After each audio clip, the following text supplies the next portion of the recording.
Assalamu alaikum. My name is Muhammad Ramzan, and today we will discuss about the minimum inhibitory concentration, determination of minimum inhibitory concentration of an antibiotic with broth dilution method. Let's start. हम इसमें ये different contents को discuss करेंगे। Introduction, material, method, McFarland, standard antibiotic solution, procedure, results and discussion. सबसे पहले हम introduction में आते हैं, देखते हैं कि इसमें एंटीबायोटिक की कितनी कंसंट्रेशन है जो बैक्टीरिया को किल कर सकती है और वो मिनिमम कितनी होगी। तो it is a method to find the minimum inhibitory concentration of an antibiotic. Minimum inhibitory concentration is the minimum concentration of antibiotic required to inhibit the growth of bacteria. इसमें हम एंटीबायोटिक का solution बनाते हैं जिसे हम use करते हैं tube में। डिफरेंट ट्यूब होती हैं हमारे पास, उसमें बैक्टीरिया की जो कंसंट्रेशन होती है वो तो हम सेम ऐड करते हैं, सेम इनोकुलम ऐड करते हैं, उसमें ब्रॉथ भी सेम होता है, लेकिन जो हमारे पास एंटीबायोटिक सॉल्यूशन होता है वो हम उसकी कंसंट्रेशन वेरी करते हैं। The method is broth dilution method in which antibiotic is diluted in broth medium. Different concentration of the antibiotic were checked against bacteria and then the minimum concentration of that antibiotic that can kill the bacteria is found.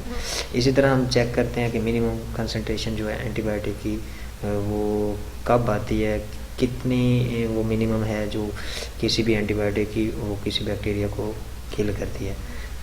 Next हम देखते हैं procedure में material. अब material और method की अगर बात करें तो इसमें हमारे पास ब्रॉथ भी हमें चाहिए और एगर भी चाहिए। मुलर हिल्टन एगर मोस्टली यूज़ करते हैं हम इसमें।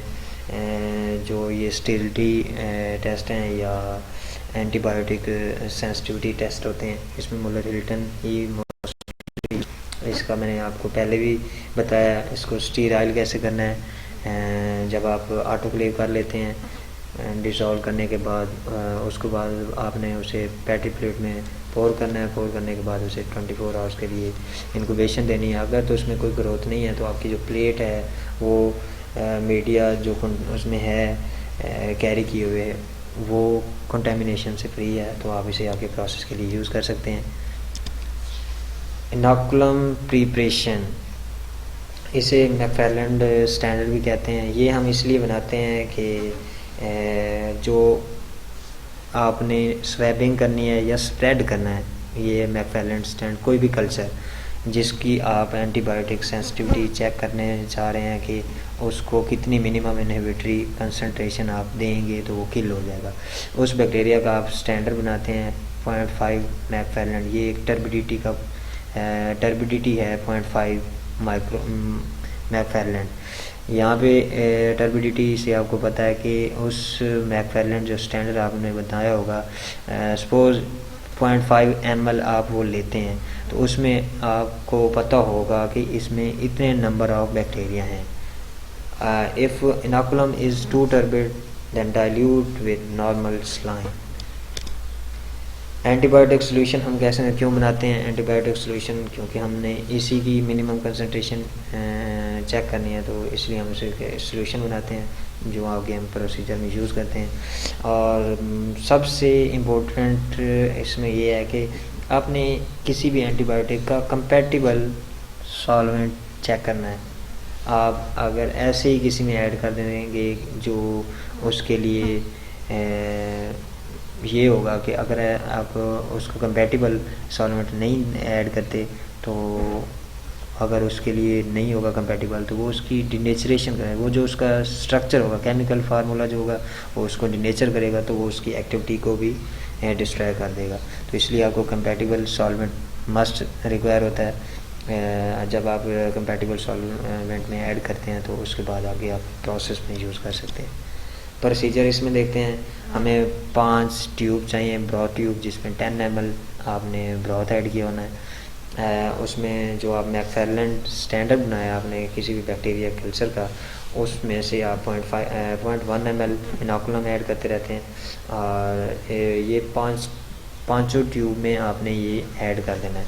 इसके बाद आपने जो आपने एंटीबायोटिक सोल्यूशन बनाया है किसी भी एंटीबायोटिक का, किसी जो आपको डिज़ायर्ड बैक्टीरिया उसके अगेंस्ट आप चेक कर रहे हैं मिनिमम इनहिबिटरी कंसंट्रेशन, तो आपने एंटीबायोटिक सोल्यूशन जो बनाया उसमें से 0.1 ml आपने फर्स्ट ट्यूब में लेना है, जिसमें 0.1 ml इनोकुलम है बैक्टीरिया का और 10 ml ब्रॉथ है। ये इनोकुलम और ब्रॉथ जो है ये सब में इक्वल होगा, जबकि जो एंटीबायोटिक है वो आप वेरी करेंगे। फर्स्ट में आपने 0.1 ml antibiotic solution tube number 1 में ऐड कर दिया है।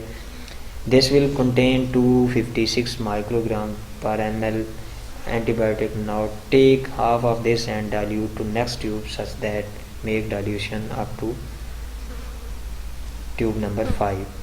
वो ये कह रहा है कि आपने फर्स्ट ट्यूब में सपोज 256 माइक्रोग्राम पर ml एंटीबायोटिक सोल्यूशन लिया है, तो नेक्स्ट आपने इसका हाफ सेकंड ट्यूब में लेना है। जो सेकंड ट्यूब होगी उसमें उसका हाफ लेना है, जैसे 256 था उसका हाफ 120 और उसका हाफ 64, और फोर्थ वे आप 32 लेते हैं और फिफ्थ वे आप 16 माइक्रोग्राम पर ml एंटीबायोटिक कंसंट्रेशन आप उस ट्यूब में ऐड करते हैं।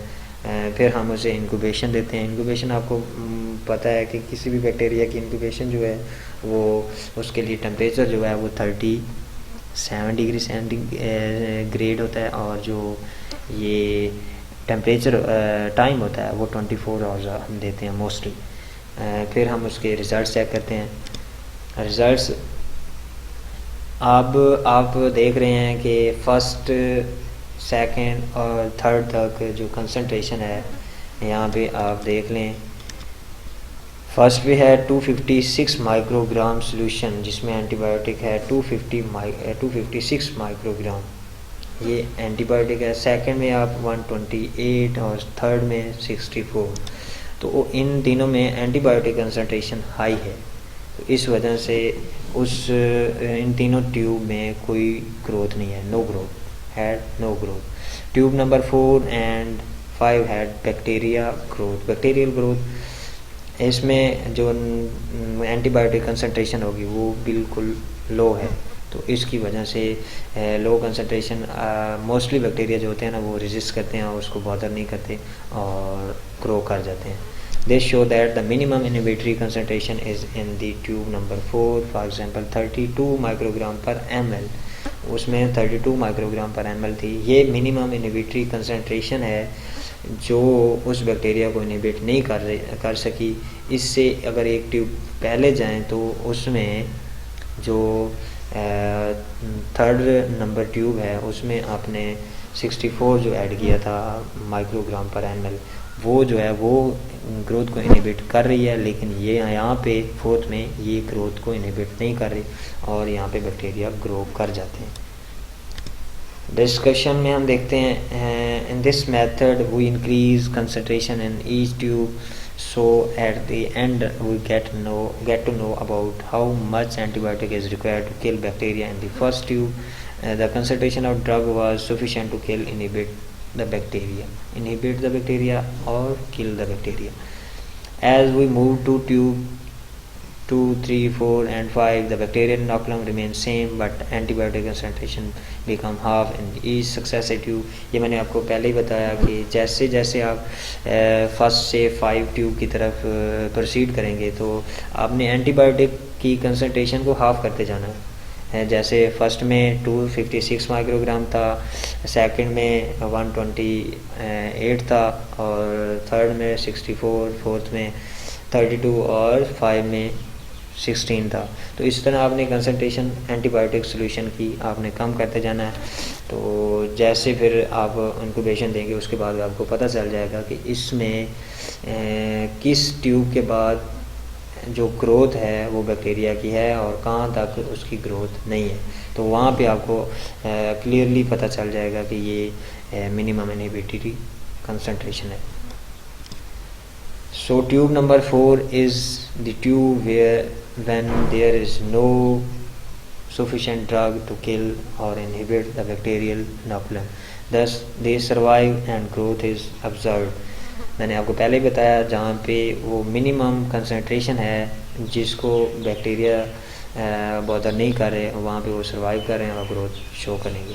This minimum inhibitory concentration values can also be interpreted with the help of clinical laboratory standard institute standards to check if the bacteria is resistant or sensitive as follows.